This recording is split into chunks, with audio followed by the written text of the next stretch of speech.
Assalamu alaikum everyone. Our next topic of discussion is hypothyroidism. First of all, there is Hashimoto thyroiditis, which is also known as chronic autoimmune thyroiditis. जहाँ पे भी itis आ जाएगा, it means there is inflammation. So there will be inflammation of the thyroid gland. Now it is a chronic condition and it is autoimmune. Autoimmune means that body का अपना ही immune system जो है body को attack करा होगा. And it is most common cause of hypothyroidism in iodine sufficient regions, क्योंकि iodine deficiency जो है वो मोस्ट कॉमन कॉज है हाइपोथायराइडिज्म की वर्ल्ड वाइड अगर देखा जाए. लेकिन अगर हम आयोडीन सफिशिएंट रीजन्स में देखें, आयोडीन जो सफिशिएंट रीजन्स हैं उनमें ये मोस्ट कॉमन कॉज होती है. और इसकी एसोसिएशन होती है HLA-DR3 से, मतलब जेनेटिक फैक्टर्स भी इन्वॉल्व होते हैं.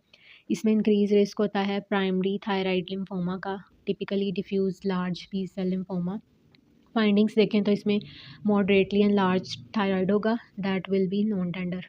It is preceded. अब इसमें होता क्या है कि फॉलिकल है, थायराइड फॉलिकल जब रप्चर करेगा उसमें से थायराइड ग्लैंड रिलीज़ होगा, थायराइड हार्मोन रिलीज़ होगा. तो कुछ देर के लिए बॉडी जो है वो हाइपर थायराइड स्टेट में चली जाएगी, जिसे हम बोलते हैं ट्रांजिएंट हाइपर थायराइड स्टेट, यानी कि हैशी टॉक्सिकोसिस. अगर इसकी सीरोलॉजी देखें तो इसमें दो इंपॉर्टेंट एंटीबॉडीज़ याद रखनी है.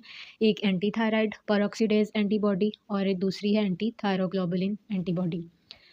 अगर हिस्टोलॉजी में देखें इसमें हमें हर्टले सेल्स मिलेंगे, जो कि इन्होंने यहाँ पर दिखाए भी हुए हैं, दीज आर दी हर्टले सेल्स. दूसरा इसमें लिम्फाइड एग्रीगेट्स मिलेंगे विद जर्मिनल सेंटर्स, यहाँ पर दिखाए हुए हैं. इसके अलावा एक टर्म है postpartum thyroiditis that develops less than 1 year after delivery, और ये भी सेल्फ लिमिटिंग और माइल्ड ही फॉर्म होती है हैशिमोटो थायराइडाइटिस की. अब इसमें जो इंपॉर्टेंट चीज़ है that it is auto immune condition and it is non tender condition. इसमें पेन नहीं होगी, यानी हाथ लगाने से दर्द नहीं होगी. और इसमें हमें ट्रांजिएंट हाइपर थायराइड स्टेट मिलेगी, that is known as hashitoxicosis. और इसमें जो दो इंपॉर्टेंट एंटीबॉडीज़ हैं that are anti thyroglobulin antibodies and anti thyroid peroxidase antibodies. Next comes the subacute granulomatous thyroiditis. It is also known as de Quervain thyroiditis. ये भी self limiting disease है. अब इसमें जो है हमें कोई वायरल इन्फेक्शन की पहले हिस्ट्री मिलेगी. इसमें भी ऐसे ही होता है, पहले हाइपर कोई ट्रांजिएंट हाइपरथायराइडिज्म होगी, फिर वो यूथायराइड स्टेट में जाएगा, फिर हाइपोथायराइडिज्म, फिर यूथायराइड स्टेट में जाएगा. अब इसकी हिस्टोलॉजी में हमें जो है वो ग्रैन्युलोमेटस इन्फ्लेमेशन मिलेगी. ठीक है, ग्रैन्युलोमेटस इन्फ्लेमेशन होगी, लैब फाइंडिंग्स में इन्फ्लेमेटरी मार्कर्स रेज्ड होंगे, ESR रेज्ड होगा. और इसमें जो इम्पोर्टेंट चीज़ है that it will be very tender. ठीक है, अब अगर हमने इन दोनों में डिफ्रेंशिएट करना हो तो इन दोनों के जो हैं वो 3 इंपॉर्टेंट पॉइंट्स हैं जिससे हम इन दोनों को डिफ्रेंशिएट कर सकते हैं. एक तो ये है कि ये नॉन टेंडर है और ये टेंडर है. इसमें हमें एंटीबॉडीज़ मिल रही हैं, ऑटो एंटीबॉडीज़ इसमें हमें नहीं मिलेंगी. इसमें इन्फ्लेमेटरी मार्कर्स इंक्रीज़ है, जबकि इसमें इन्फ्लेमेटरी मार्कर्स हमें इंक्रीज्ड नहीं मिल रहे होंगे. Next comes the renal thyroiditis. It is also known as invasive fibrous thyroiditis. अब इसमें fibrous condition आ गई है. ठीक है, इसमें जो है थायराइड ग्लैंड जो नॉर्मल है that will be replaced by a fibrous tissue. ठीक है, यहाँ पर इन्होंने दिखाया हुआ है normal thyroid tissue will be replaced by fibrous tissue. और उस fibrous tissue की वजह से we will find a hard rock like thyroid gland that will be fixed and that will be non tender. अब बाकी दोनों टेंडर थे, first भी हैशिमोटो भी और रिडल भी. सिर्फ इसमें जो है डिक्वेवेंट जो था इसमें टेंडरनेस थी. अब इसमें क्या होता है that it occur as a part of IgG4 related disorders, जिसमें हमारे पास आ जाते हैं ऑटोइम्यून पैंक्रेटाइटिस, रिट्रोपेरिटोनियल फाइब्रोसिस या फिर नॉन इन्फेक्शियस एओटाइटिस. अब फाइब्रोसिस जो है वो एक्सटेंड भी कर सकता है लोकल स्ट्रक्चर्स पे, जैसे कि ट्रेकिया हो गई, एसोफेगस होगी, and it can also mimic anaplastic carcinoma. अब इसमें जो इम्पोर्टेंट चीज़ें हैं that it is fibrous.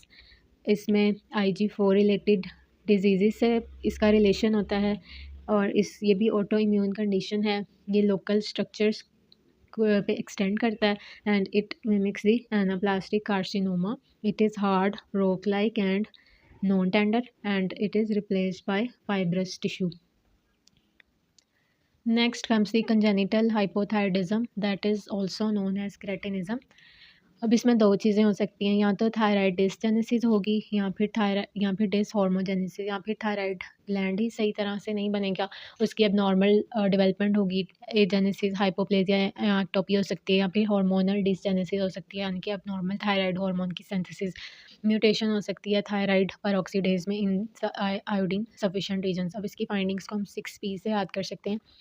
Port bellied, पेल और पफ़ी फेस्ड चाइल्ड होगा। इसके अलावा प्रोट्रूडिंग अम्प्लाइकस प्रोटूबरेंट टंग होगी इस तरह से, और पुअर ब्रेन डेवलपमेंट, यानी कि अगर हम इसको टाइम पे ट्रीट ना करें तो patient will present with growth failure and permanent intellectual disability.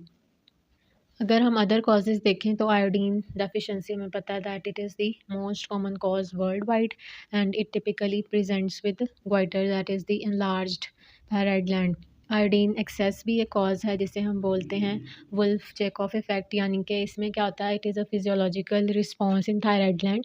इसमें क्या होता है, जब एकदम से आयोडीन की एक्सेस होती है बॉडी में तो फिजियोलॉजिकली बॉडी क्या करती है कि हाइपोथायराइड स्टेट में चली जाती है, तो इसको हम बोलते हैं वुल्फ चेकऑफ इफेक्ट। इसके अलावा ड्रग्स म्योडारोन और लिथियम दैट दे कॉज हाइपोथायरिडिज्म। अब जो म्योडारोन है ये हाइपर और हाइपो दोनों कॉज कर सकती है।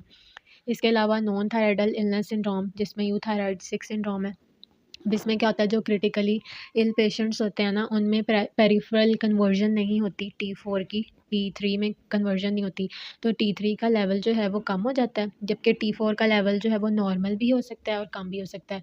तो इनमें क्या होगा कि T3 का लेवल कम है और T4 और TSH का लेवल नॉर्मल भी हो सकता है और कम भी हो सकता है।